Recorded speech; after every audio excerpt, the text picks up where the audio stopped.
बिस्मिल्लाहिर्रहमानिर्रहीम। अस्सलाम वालेकुम नाज़रीन, फैसल घुमन आपकी खिदमत में दोबारा हाजिर है। उम्मीद है आप सब खैरियत से होंगे। आपसे रिक्वेस्ट ये है कि फैसल घुमन यूट्यूब चैनल को पहले तो सब्सक्राइब कर लें और उसके बाद इस वीडियो के हवाले से कमेंट सेक्शन में अपना फीडबैक देना ना भूलें।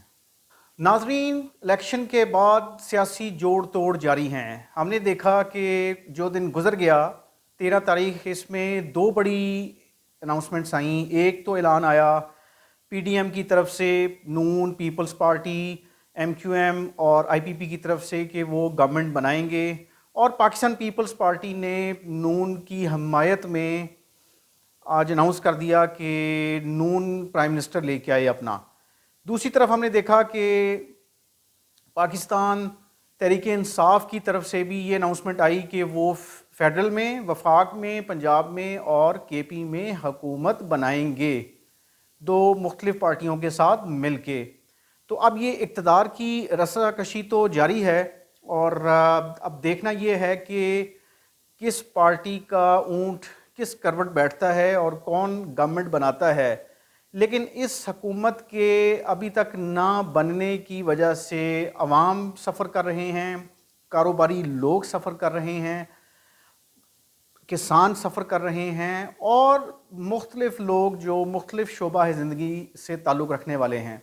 हम भी देख रहे हैं कि जुम्मातुल मुबारक से ले के 9 फ़रवरी से ले के अब तक आपकी स्टॉक मार्केट डिस्टर्ब हो गई। और ये अलग बात है कि आपका जो डॉलर है वो स्टेबल है और 280 से नीचे परफॉर्म कर रहा है। हालांकि सियासी अदम इस्तेहकाम की वजह से मईशत आपकी डिस्टर्ब होती है। तो अब इसमें हमने देखा कि इलेक्शन के बाद से जो गैर यकीनी सूरत हाल है उसमें कुछ चीज़ें तो नेगेटिव जा रही हैं, तो कुछ चीज़ें पॉजिटिव भी जा रही हैं। आज पॉजिटिव चीज़ों की बात कर लेते हैं कि 2 दिन स्टॉक मार्केट डाउन रहने के बाद फाइनली आज उसने रिकवर किया है, और थोड़ी सी बेहतर हुई, कोई 150 से 200 पॉइंट्स के दरमियान स्टॉक मार्केट ने रिगेन किया है। लेकिन ब्लड बाथ हुआ हमने देखा जुमे वाले दिन और मंडे वाले दिन। अच्छा नाज़रीन, मैं आज आपसे, जहां हम इलेक्शन की बात कर रहे हैं, अगली आने वाली गवर्नमेंट की बात कर रहे हैं, वो तो बननी है, लेकिन साथ साथ जो मौशी इशारे हैं उस पर आज एक छोटा सा मौशी इशारा है, उस पर हम बात करेंगे। बल्कि 2 इश्यूज़ को मैं लेके आज चलूँगा आज वाले वीलॉग में, और उसको फिर हम सियासी आने वाली जो गवर्नमेंट है उससे जोड़ेंगे। नाज़रीन, पाकिस्तानी एक बहुत बड़ी तादाद में अपना भेजते हैं रेमिटेंसेस, तरसीलात ज़र जिसे कहते हैं, और एक मुहतात अंदाजे के मुताबिक हमारी जो ओवरसीज़ पाकिस्तानीज़ फाउंडेशन है, जो एक सरकारी इदारा है, उनकी फ़िगर जो है वो ये है कि 90 लाख पाकिस्तानी पूरी दुनिया में मौजूद है। ओवरसीज़ पाकिस्तानीज़ की जो डेफिनेशन में आते हैं, बैरून समुद्र पार पाकिस्तानी, 90 लाख पाकिस्तानी जो हैं वो तरसीलात भेजते हैं पूरी दुनिया से, और 90 लाख में से कोई 50 लाख के करीब वो पाकिस्तानी हैं जो पर्शियन गल्फ़, यानी ये जो गल्फ़ कंट्रीज़ हैं, सऊदीया, कतर, यूएई, वहाँ से तरसीलात भेजते हैं। उसमें जनवरी के महीने में अच्छी रेमिटेंसेस भेजी गई हैं, जिसमें 26% इजाफा देखा गया है। तो ये एक काबिल कदर बात है। लेकिन अगर हम जनवरी का, पिछले साल माली साल के जनवरी से मुकाबला करें, जनवरी 2023 से, तो 26% ज़्यादा है। लेकिन अगर हम इस फाइनेंशियल साइकिल, जो फाइनेंशियल ईयर चल रहा है, माली साल जुलाई 2023 से लेके जून 2024 तक जो चलेगा, इसमें जो 7 महीने की अदाद-ओ-शुमार हैं वो कम आए हैं, जिसमें हम देख रहे हैं कि 3% कमी हुई है 7 माह के दौरान ये तरसीलात के अंदर। तो स्टेट बैंक ऑफ पाकिस्तान का जो डाटा है वो ये कहता है कि जनवरी में हमने 2.3 अरब डॉलर तरसीलात रिसीव की हैं, जो पिछले साल ही जनवरी 2023 में 1.9 अरब डॉलर थे। तो ये अच्छी बात है। लेकिन माहाना कंपैरिजन अगर देखा जाए तो उसमें भी आपकी तरसीलात ज़र कम हुई हैं, जो कि 6% कम हुई हैं, अगर हम दिसंबर 2023 और जनवरी 2024 का मुआवजना कर लें। तो ये जो तरसीलात ज़र हैं, रेमिटेंसेस हैं, ये जनवरी में बेहतर हुई हैं। लेकिन 7 माह में कम हुई हैं। और सन 2023 जो माली साल 23 है जो गुजर गया, उसमें आपकी रेमिटेंसेस 4 अरब डॉलर कम हुई हैं, जो कि एक बहुत बड़ा लॉस है। और उसकी वजह ये बताते हैं कि गैर कानूनी करेंसी का जो कारोबार है जिसमें स्मगलिंग भी शामिल है, उसकी वजह से ये नुकसान हुआ। पिछले माली साल में 4 अरब डॉलर आपकी रेमिटेंसेस कम आई। अच्छा जी, अब हम देखते हैं कि इस साल 7 माली साल में 7 माह में जुलाई से जनवरी तक हमने 15.8 अरब डॉलर तरसीलात रिसीव की हैं, जो कि पिछले माली साल के 7 माह जो हैं उसमें 16.3 अरब डॉलर हमने रिसीव की थी। तो ये 435 मिलियन का डिक्लाइन आया, कमी वाक़या हुई, जो कि एक सवालिया निशान है पॉलिसी मेकर्स के ऊपर कि ये क्यों हुआ। अच्छा, करेंसी के जो एक्सपर्ट्स हैं वो ये कहते हैं कि हुकूमत को, अब आने वाली जो हुकूमत है, अब जो भी बनेगी वो पीडीएम की बनती है या पीटीआई बैक बनती है, उनके लिए ये ज़रूरी है कि ये वजूहात डिटर्मन की जाएं कि ये जो डिक्लाइन है रेमिटेंसेस में ये क्यों है, और प्रिवेंटिव मेजर्स यानी ज़रूरी इक़दामात लेने ज़रूरी हैं। चूँकि आपकी जो तरसीलात ज़र हैं ये पाकिस्तान की मईशत में एक हड्डी का रोल प्ले करते हैं। बैकबोन इस सेंस में है कि पाकिस्तान में जो हम यहाँ से एक्सपोर्ट्स करते हैं, बरामदत करते हैं, उससे ज़्यादा मंथली फिगर है आपकी जो पाकिस्तानी बाहर से बेचते। अच्छा नाज़रीन, अब आगे हम बात कर लेते हैं कि ये जो फॉरेन डायरेक्ट इन्वेस्टमेंट है, बैरूनी सरमायाकारी, ये हमने सिर्फ हमारे 7 माह जो माली साल गुजर रहा है इसमें 862 मिलियन डॉलर आई है सिर्फ आपकी बैरूनी सरमायाकारी, जो कि इस पूरे खिते में किसी भी मुल्क में फॉरेन डायरेक्ट इन्वेस्टमेंट के वाले से पाकिस्तान में सबसे कम है। ये एक मैटर ऑफ कंसर्न है। मैं अब आपको ये बता दूं कि ये एक मैटर ऑफ कंसर्न इसलिए है कि फॉरेन डायरेक्ट इन्वेस्टमेंट सरमायाकारी का आना बहुत ज़रूरी है। जैसे मैं अपने एक वीलॉग में पहले बता चुका कि पाकिस्तान से, बल्कि उल्टा ये हो रहा है कि पाकिस्तान से सरमायाकार पाकिस्तान से बाहर जो है अपना सरमायाकारी कर रहे हैं और पाकिस्तान को प्रेफर नहीं कर रहे। और अब ये फॉरेन डायरेक्ट इन्वेस्टमेंट, बैरूनी सरमायाकारी का कम होना और तरसीलात ज़र में कमी, इससे ये भी ख़तरा है कि हमारा जो ज़र मुबादला का जो है अपना, उस पर भी फ़र्क पड़ेगा, और हमारे जो करेंसी का जो एक्सचेंज रेट है डॉलर और पाकिस्तान रुपये के दरमियान, वो भी अपना मुतासर हो सकता है। तो अब इस चीज़ को देखना है कि अगली आने वाली जो गवर्नमेंट है वो ये रेमिटेंसेस के हवाले से क्या इक़दामात करती है कि वो बढ़ें, और इसी तरह बैरूनी सरमायाकारी इस मुल्क में लाने के लिए क्या इक़दामात किए जाएं कि इन्वेस्टर फ्रेंडली पॉलिसीज़ अब वो क्या लेके आएंगे। तो अब रेमिटेंसेस में ये हम बात कर लेते हैं कि सबसे ज़्यादा जो तरसीलात ज़र पाकिस्तानियों ने भेजी हैं वो सऊदीया से भेजी हैं, और वो आई हैं कोई 3.8 अरब डॉलर पहले 7 माह में, यानी जुलाई 2023 से लेके जनवरी 2024 के दरमियान। और इसमें 3.5% का डिक्लाइन है। ये आने वाली हुकूमत के लिए ये सोचने का मकाम है। इसी तरह बरतानिया और अमेरिका से 2.3 अरब डॉलर और 1.8 अरब डॉलर आए हैं, जो कि बेहतर हैं, यानी उसमें थोड़ी सी बेहतरी है। 0.8% की बेहतरी है बरतानिया से और 1.6% बेहतरी है अमेरिका की तरफ से। लेकिन जो मुत्तहिदा अरब इमारात है, यूएई से जो हमारी तरसीलात ज़र हैं वो 5% कमी के साथ 2.7 अरब डॉलर रिसीव हुई हैं।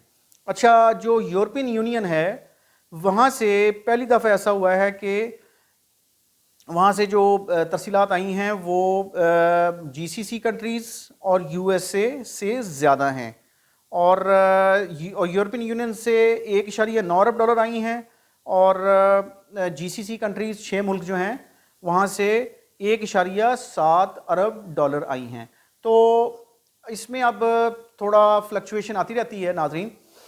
दूसरा जो वरीसम फैक्टर है वो नाज़रीन, जहाँ पे हम तरसीलात ज़र की बात कर रहे हैं या फॉरेन डायरेक्ट इन्वेस्टमेंट की बात कर रहे हैं, वहाँ पे एक लम्हा फिक्रिया ये है कि पाकिस्तान का जो मुकम्मल डेट है, लोन का डेट, उधार जिसे कहते हैं, और डिफरेंट लाइबिलिटीज़, वो 81.2 खरब हो गई हैं। पाकिस्तानी रुपये की बात कर रहा हूँ, جو کہ 27% زیادہ ہیں. یہ پورے پچھلے سال میں 27% اضافے سے 83 کھرب آپ کا قرض ہو گیا ہے پاکستان کا.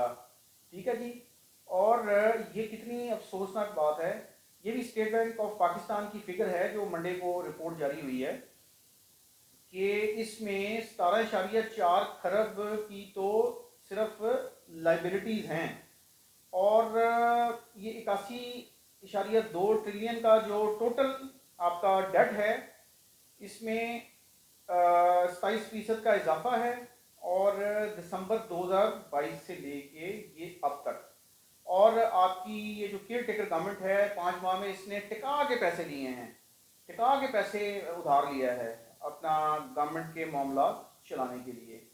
تو یہ چیز اب دیکھنی پڑے گی کہ ہم نے کس طرح یہ اب اتنے بڑے معاشی چیلنجز کو فیس کرنا ہے. اور میں آپ کو یہ بتاتا چلوں کہ منسٹری آف فنانس کی جو لیٹسٹ فسکل پالیسی اسٹیٹمنٹ 2024 ہے اس میں شارپ انکریز ہے، یعنی تیزی سے اضافہ ہے ڈیٹ برڈن میں. جو ڈیٹ برڈن آپ کا سن 2022 سے لے کے 2023 کا جو مالی سال ہے میں اس کی بات کر رہا ہوں.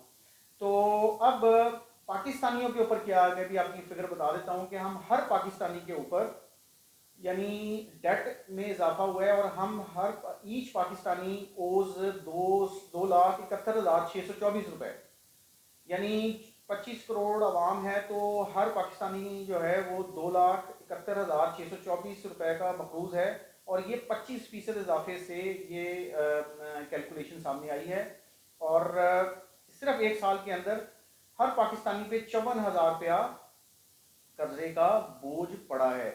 اور مطلب میٹر آف کنسرن یہ ہے کہ یہ ساری فگرز گورنمنٹ کے سامنے ہیں، اسٹیٹ بینک آف پاکستان کے سامنے ہیں، فنانس منسٹری کے سامنے ہیں، ساری پارٹیوں کے سامنے ہیں، نگران حکومت جانے والی ہے اس کے سامنے ہیں، لیکن کچھ اس کے اوپر کوئی کان دھرنے کو تیار نہیں، کوئی اس میٹر کو سیریس لینے کو تیار نہیں ہے. اب گورنمنٹ بھی مخلوط آنی ہے، کولیشن گورنمنٹ بننی ہے سینٹر میں بھی اور صوبوں میں بھی، ہر پارٹی کی علیحدہ سے گورنمنٹ بننی ہے. چلیں ہم ایزیوم کر لیتے ہیں کہ سندھ میں پیپلز پارٹی کی گورنمنٹ بننی ہے تو آگے بلوچستان میں بھی پیپلز پارٹی ہی کی گورنمنٹ بنے گی جس کو باقی پارٹیاں سپورٹ کریں گی. کے پی میں پی ٹی آئی کی گورنمنٹ آ رہی ہے، پنجاب میں بھی دونوں میں مقابلہ ہونا ہے. موسٹ لائکلی لگتا تو یہی ہے کہ جیسے P M L N government بنائے گی یہاں پہ اور سینٹر میں پھر کولیشن بنے گی.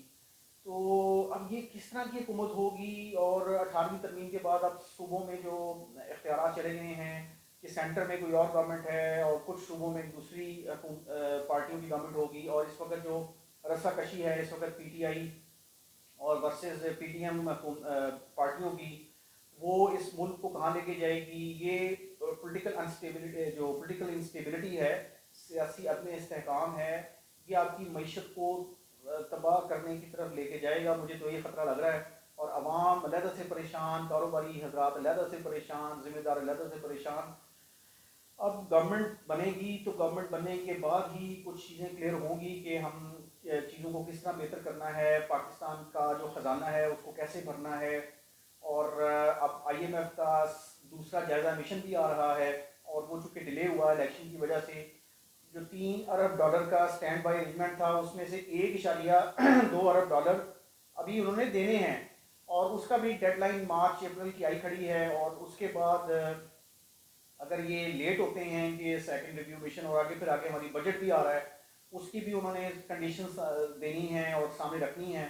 تو اس سے جو اگلا مشن ہے وہ نیا بیل آؤٹ پیکج، وہ بھی اپریل مئی میں اگر نیا لیا گورنمنٹ نے تو پھر آپ ڈیفالٹ کی طرف جا سکتے ہیں. یہ لیٹسٹ رپورٹس میں آپ کو بتا رہا ہوں کہ پاکستان ڈیفالٹ کی طرف جا سکتا ہے، کیونکہ ہمارے پاس ہارڈلی $8 ارب ہے اسٹیٹ بینک کے پاس، اور $25 ارب کے ہم نے قرضے اتارنے ہیں مالی سال جو اگلا آنے والا ہے 2025 کا.